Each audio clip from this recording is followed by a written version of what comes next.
a degrading environment, unplanned development, and steady decrease of forest cover.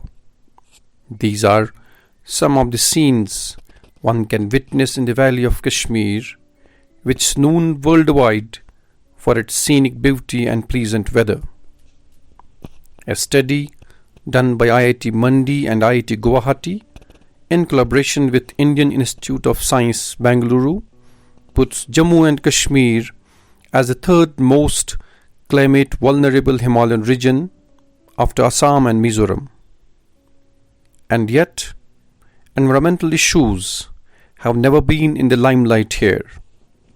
The common perception is that all issues are either after effects of the political turmoil prevailing in the valley, or they get overshadowed by larger political discourse. Jammu and Kashmir formulated its own State Action Plan on Climate Change in 2014. But experts say that the plan remains more on paper than on ground. For Athar Parvez, Srinagar-based environmental journalist and commentator, the policy document on State Action Plan on Climate Change is both poorly formulated and implemented.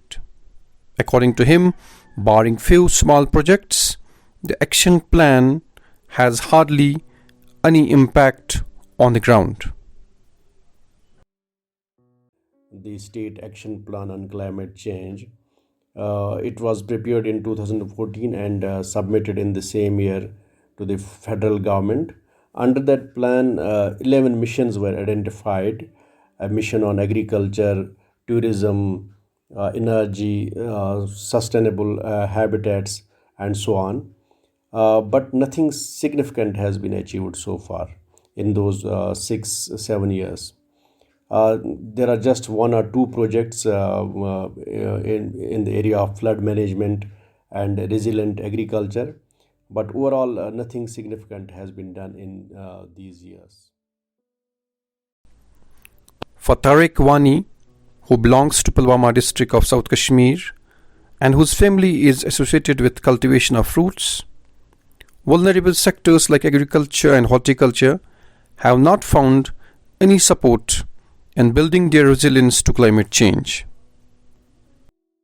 I am Tariq Wani and I am associated with this horticulture from last 15 years. In last 15 years, I have never seen any agency or any, whether it's private or government or semi-government, I have never seen any agency that has really worked on climate change, on any other kind of modality in horticulture or agriculture in Kashmir. It's true that climate has changed and it has affected every sector, especially horticulture in Kashmir, very badly. But the unfortunate part of the story is that the government agencies have failed to deliver on this. They have never been in the field to aware or to introduce any kind of such modality to tackle these issues or to really make the farmers aware about these climate change. Experts say the State Action Plan on Climate Change of Jammu and Kashmir is also weak from technical point of view. It lacks vulnerability assessment as well as regional climate modeling. Here is Majid Farouk, scientist at Department of Environment, Ecology and Remote Sensing, and somebody who has been associated with State Action Plan on Climate Change 2014. I personally believe कि उसमें काफी सारी gaps है. हमारे यहाँ vulnerability assessment जो था वो lacking था.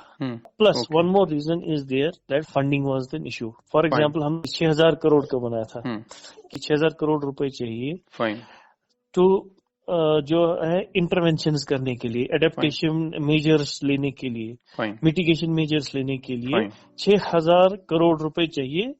फिर हम क्लाइमेट को फेस करने में रेजिलिएंट बन जाएंगे. ठीक है, बट वो फंडिंग कहीं नहीं थी. There is another angle to this problem: political turmoil in Jammu and Kashmir.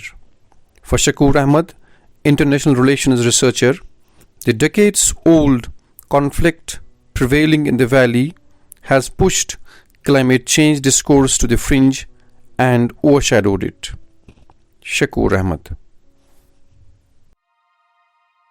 Here in Kashmir, which is probably one of the least polluters of greenhouse gases in India, the effects of climate change are, too stark to be ignored. The weather patterns have become highly erratic. We have been witnessing it for quite some years now. That we have a routine heavy snowfall even in the months of March, April, exceedingly dry and hot weather in July, August, and even in September. Farmers have had to bear the brunt with their produce suffering damages due to the erratic rainfall. However, what we are witnessing in Kashmir, unlike many other places, is the total absence of climate change related issues in the local political discourse.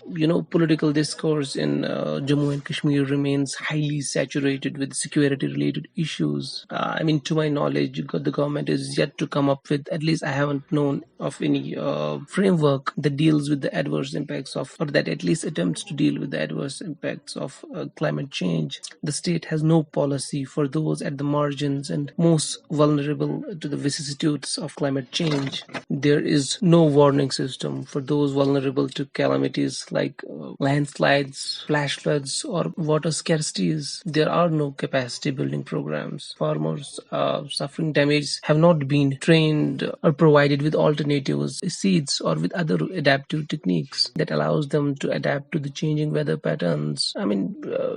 To say it in short, it's really scary to see that once the effects of climate change become severe, Kashmir, which has been racked by decades-long conflict and whose infrastructure and economy have taken a heavy beating, will be one of the most vulnerable communities in South Asia.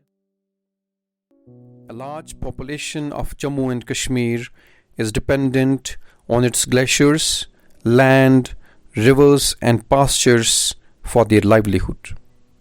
They are already suffering due to climate change. Time is running out, and it's extremely crucial that the state government prepares and implements an updated and holistic climate action plan to save the lives and livelihood of its people.